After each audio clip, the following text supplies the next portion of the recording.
KPU Provinsi Papua melakukan pelepasan logistik pemilihan gubernur atau Pilgub Papua tahun 2025 mulai didistribusikan ke seluruh wilayah Papua. Pelepasan logistik secara simbolis dilakukan oleh Wakil Menteri Dalam Negeri Ripka Haluk dan anggota KPU Republik Indonesia Iva Rosita di gudang logistik KPU Papua Entrop, Kota Jayapura, Papua pada Senin 4 Agustus 2025. Turut hadir dalam kegiatan tersebut pejabat Gubernur Papua Dr. Andes H.A. Fatoni MSI serta Ketua KPU Provinsi Papua Diana Dortea Simbiak, Wali Kota Jayapura Abisai Rolo SHMH. Wakil Menteri Dalam Negeri Ripka Haluk menegaskan pentingnya kelancaran distribusi logistik demi suksesnya pelaksanaan Pilgub Papua yang demokratis dan aman. Kami berharap seluruh proses distribusi logistik dapat berjalan tepat waktu dan menjangkau seluruh wilayah termasuk daerah-daerah terpencil. Ketua KPU Papua Diana Dortea Simbiak menjelaskan metode distribusi menyesuaikan dengan kondisi geografis wilayah.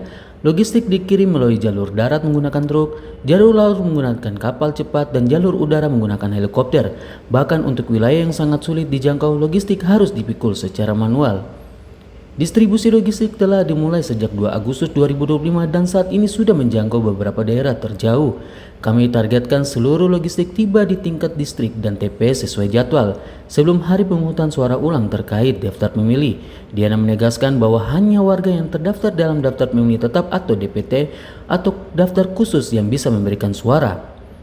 Data distribusi logistik update per tanggal 4 Agustus 2025 pukul 9.30 waktu Indonesia Timur, sebanyak 473 kotak suara telah dikeluarkan dari gudang logistik, 23%,38, 312 kotak suara diperkirakan 15,42% telah tiba di PPD, 0,30% telah sampai di PPS, dan 5 kotak suara 0,25% telah tiba di TPS. Kami sudah membuat manajemen risiko mitigasi wilayah-wilayah yang terdekat, terjauh, dan tersulit. Jadi kalau dalam catatan kita, untuk yang terjauh hari ini semua final, dan besok hanya khusus untuk Kota Jayapura untuk 4 distrik. Sampai di setiap distrik, kampung, dan sampai di TPS. Yang bisa menggunakan laut, gratis speed, atau kapal, itu kita sudah buat juga lewat udara, lewat helikopter, dan juga lewat darat, truk. Tetapi ada juga yang pikul, jalan kaki. Nah, itu kita sudah antisipasi keseluruhannya. Itu sudah tanggal 2 sudah sampai di lokasi ya? Sudah sampai di lokasi. Itu sampai di pulau terluar juga, Bu? Sudah. Kalau Mamberamo Raya sudah. Tinggal tadi kami dapat data terakhir karena kan untuk 2 distrik kan ada distrik Kaso, Mamberamo Tengah dengan Trimuris. Nah itu direncanakan besok sudah digeser juga. Berarti presentasinya untuk daerah-daerah terpencil sudah berapa persen? Hari ini semua dikeluarkan.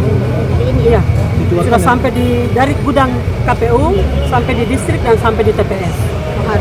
Ibu DPT 1135 mahasiswa Uncir KKN ke BIA, mereka tidak bisa memilih. Bagaimana solusi untuk mereka? Karena itu kita semua ikuti amar putusan MK. Bukan masalah amar putusan. Hak suara 1130. Iya, karena amar putusannya begitu. Jadi kita harus. Berarti mereka tidak bisa memilih. Iya, itu. Dan KPU ada solusi? Tidak ada. Mereka tidak bisa memilih 1130. Itu menggunakan KTP? Tidak bisa juga. Nah. Ibu ada beberapa ini yang dia tidak berdasarkan DPT begitu. Ini bagaimana? Karena kita tetap ikuti yang disampaikan dalam amar putusan itu, yang ada di dalam DPT, yang ada dalam daftar pemilih pindahan, dan juga DPK khusus. Nah itu. Yang lain kami tidak menerima. Seperti itu. Hari ini tanggal 4 Agustus 2025 di gudang logistik KPU Kota Jayapura sebagai simbolis dilakukan pelepasan logistik pemungutan suara ulang untuk 33 TPS di distrik Muara Tami, sedangkan 4 distrik lainnya yaitu Jayapura Utara, Jayapura Selatan, Abepura, dan Heram akan didistribusikan pada tanggal 5 Agustus. Dari Jayapura, Papua, Sanggra Morikoroa, JTV mengabarkan.